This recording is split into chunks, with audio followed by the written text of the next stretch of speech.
The desert did not forgive mistakes. It punished them. Ethan Cole knew that better than most. The Arizona Territory had taught him with cracked lips, blistered hands, and a loneliness so deep it echoed louder than gunfire. He'd ridden this stretch of land 100 times before, between the blackened hills and the shallow ravine where flash floods carved scars into the earth like old wounds. The sun hung low, bleeding orange across the sky, when Ethan's horse suddenly snorted and reared. "Easy, girl," he muttered, tightening the reins. That's when he heard it. A sound so faint it almost blended into the wind.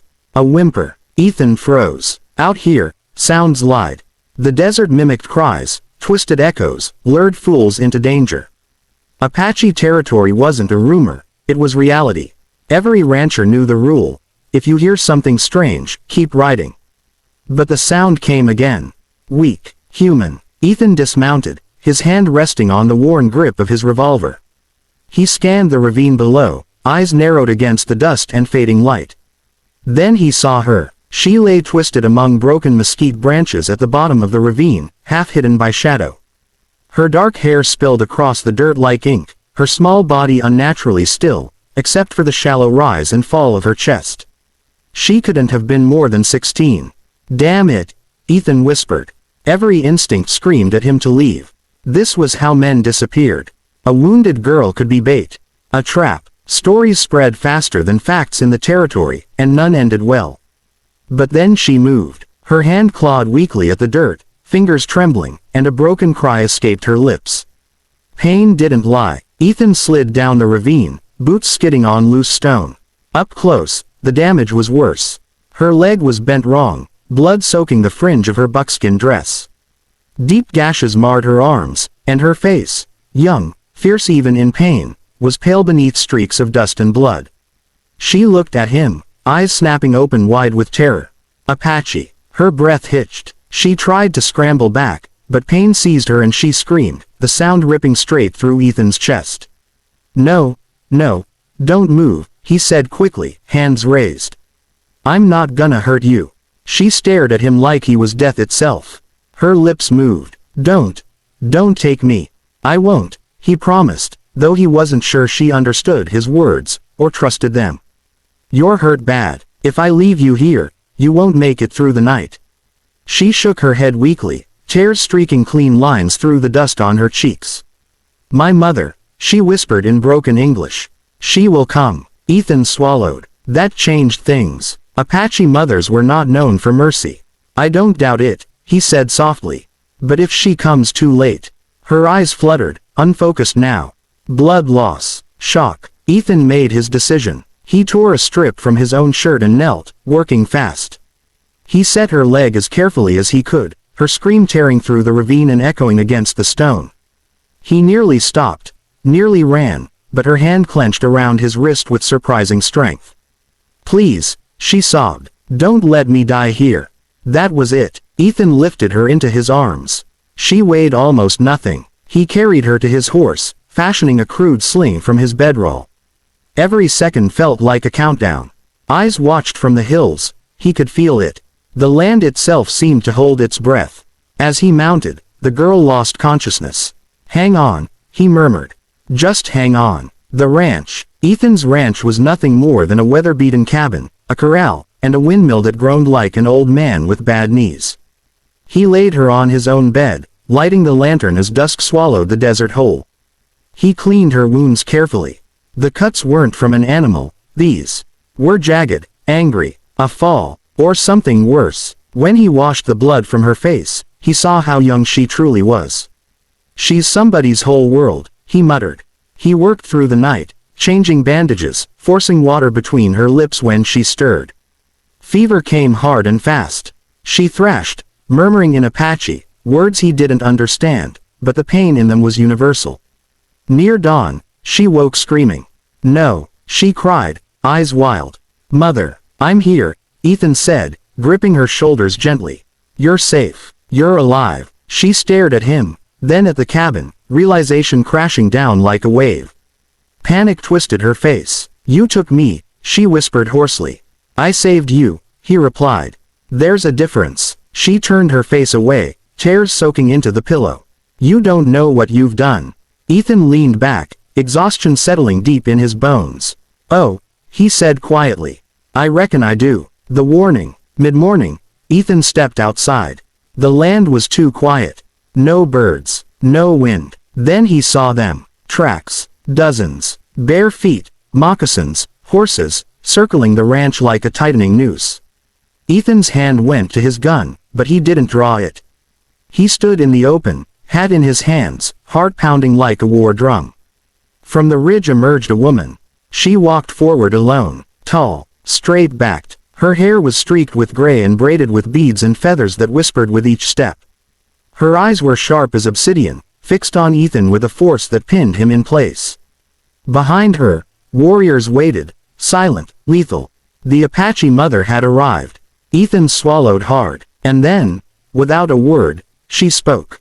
Not in anger, not in grief, but in a voice so steady it shook him to the core.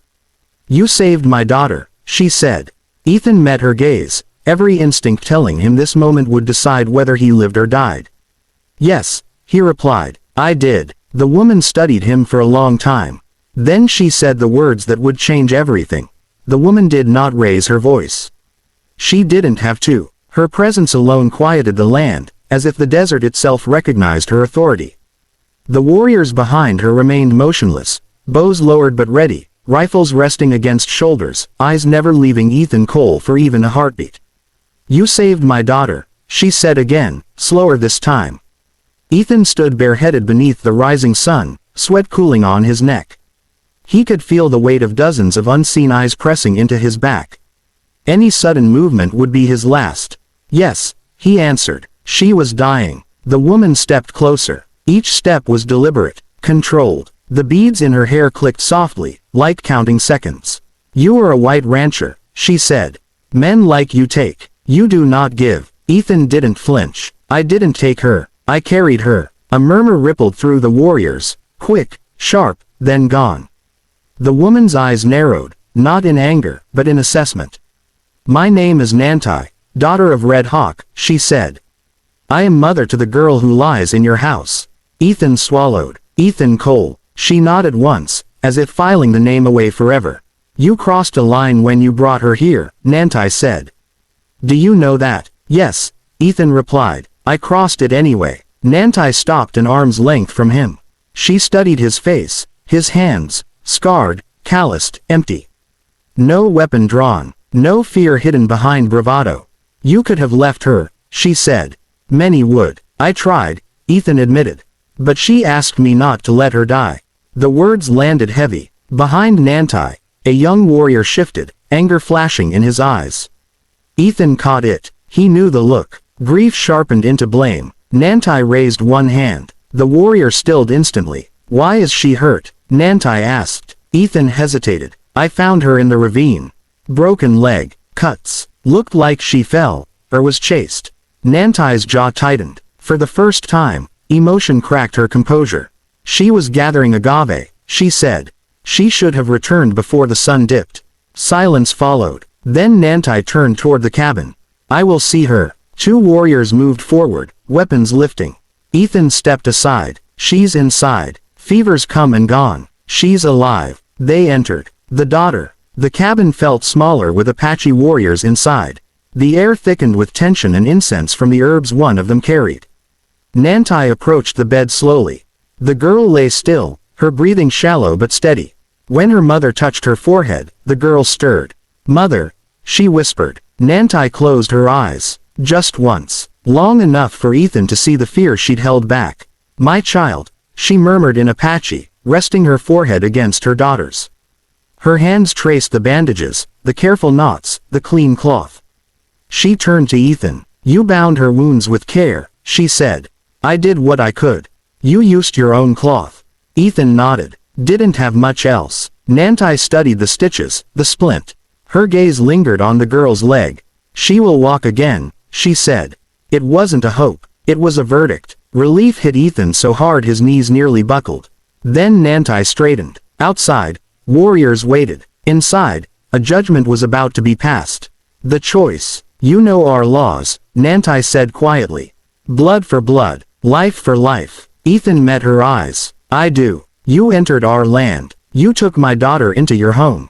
I saved her life. Yes, Nantai agreed. And that is why you still breathe. Ethan let out a slow breath. Nantai's voice dropped. But Mercy is not free. She stepped closer, lowering her voice so only he could hear. There are men in my tribe who will not forgive this. They will say your kindness is a trick. That you weaken us by living. Ethan nodded. I won't argue with them. Her eyes searched his. Would you die for what you did? The question hit harder than any weapon. Yes, he said. No pause. No hesitation. Nantai exhaled sharply, something like disbelief flickering across her face. Few answer that way, she said. She turned and raised her voice so all could hear. This man saved my daughter when the land would have taken her, Nantai declared. He did not touch her with dishonor. He did not sell her. He did not leave her to die. The warriors listened. Because of this, she continued, his life is spared. Some faces softened, others hardened. But, Nantai added, his fate is now tied to ours. A low murmur spread. Ethan frowned. What does that mean? Nantai faced him again. You will remain here until my daughter walks, she said. If she lives, you live. If she dies. She did not finish the sentence. Ethan nodded. Fair. One of the warriors stepped forward. Mother. Nantai silenced him with a look. This land has known enough killing, she said. Let it now know debt. Days of waiting. They camped near the ranch. Ethan lived under watchful eyes. Every movement noted, every breath measured, yet no one harmed him. He rose before dawn to tend the animals, then returned to care for the girl, Ayana, he learned. Her fever broke on the third night. On the fourth, she smiled for the first time. You stayed, she whispered. I said I would. She glanced toward the door. My mother. She is angry. She is fierce, Ethan said gently. Not the same thing. Ayana considered that. Will they kill you? Not today. She smiled faintly. That was enough. The words that changed everything. On the seventh day, Ayana stood. Barely. Shaking. But standing. Nantai watched from the doorway, eyes glistening despite herself. She approached Ethan once more. You could. Leave now, she said. Ride west. Never look back. Ethan shook his head. That wouldn't settle the debt. Nantai studied him a long time. Then she spoke the words that would echo across the land. From this day forward, she said, you are under my protection. Gasps followed. No Apache will raise a hand against you, she continued. And no white man who harms my people will find shelter at your ranch. Ethan's life, his future, shifted in that instant. Not owned, not taken, changed. He bowed his head. I won't dishonor it. Nantai nodded once. The desert exhaled, and for the first time in a long, long while, peace walked the line between two worlds.